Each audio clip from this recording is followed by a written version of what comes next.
I have heard there are two kinds of people: those who have vivid dreams of things and events, some impossible, some mundane, some joyous, some horrible, and those who have had the same kinds of dreams but don't remember them.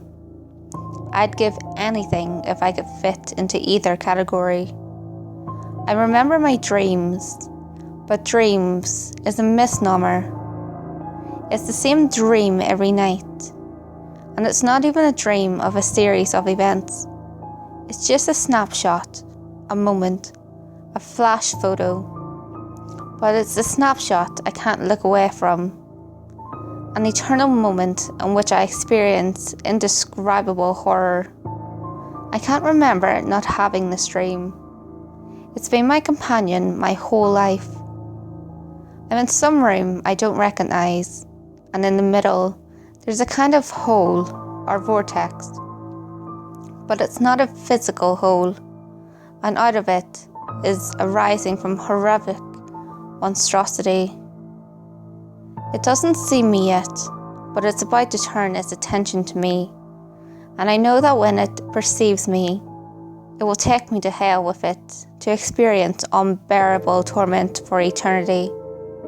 It's the moment before the demon sees me, and I'm filled with an absolute terror, the terror of someone who knows he is damned forever. Every single night. Ironically, as a teenager, I started getting very interested in the occult. You'd think my dream would have had an adverse effect on that, but for whatever reason, I just never connected the two until much later. And when I did, it wasn't in the way you'd expect. It certainly didn't spark my interest. But as I grew older, I pursued my occultic activities more and more. By my early 30s, I was already one of the more advanced students in the craft. By my late 30s, however, I noticed something disturbing about my dream. It wasn't exactly the same. I remember as a child, the demon was facing away from me. Not that it had a face, but its attention was on the opposite side of the room from where I was standing. But now, it had turned. Its attention was on the side of the room to my right. It was still just a snapshot, but I could tell it was in the process of turning to face me and be aware of me. And I knew the moment it did, what would happen. I started thinking that my dream was a premonition. This was my destiny, my doom. Yet, I didn't have the power in me to move off the path I was on.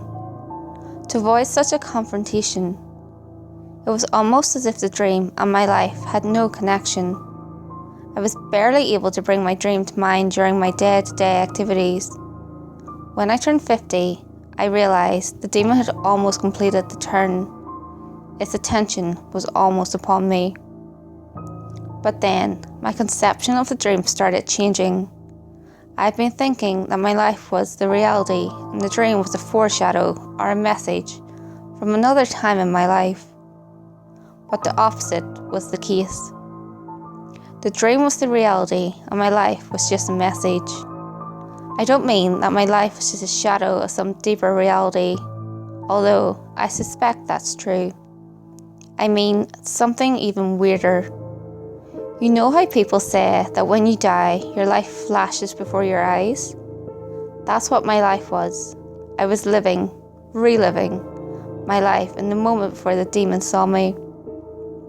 I was experiencing my life flashing before my eyes. The dream that I'd been having all my life wasn't a dream. It was the present moment. I'd been playing with the religion and had summoned a demon that would take me to hell. And in my final moment, my life was replaying itself. Except, there was a difference. If you keep choosing to be angry or hateful, you'll eventually reach the point where you can no longer choose not to be angry or hateful.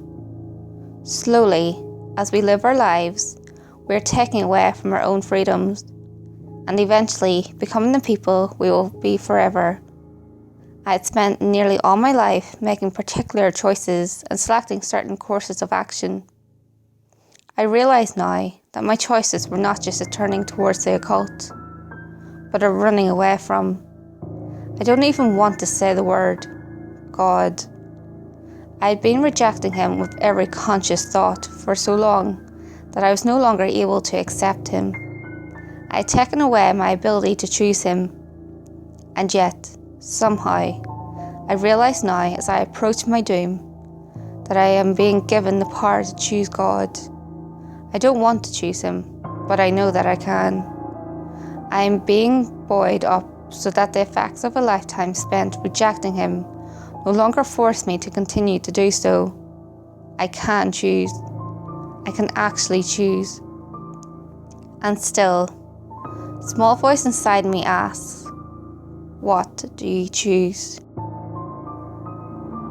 Hey guys, if you enjoyed this video, give it a thumbs up and share it with your friends. You can also leave a comment below. All feedback, good or otherwise, is always appreciated. If you have any creepy stories of your own, or have any topics that you would like me to cover, feel free to send them in via any of my social media. You can find all links to my social media in the description below. Until next time guys, make sure you lock your doors, stay safe, and I'll see you next video.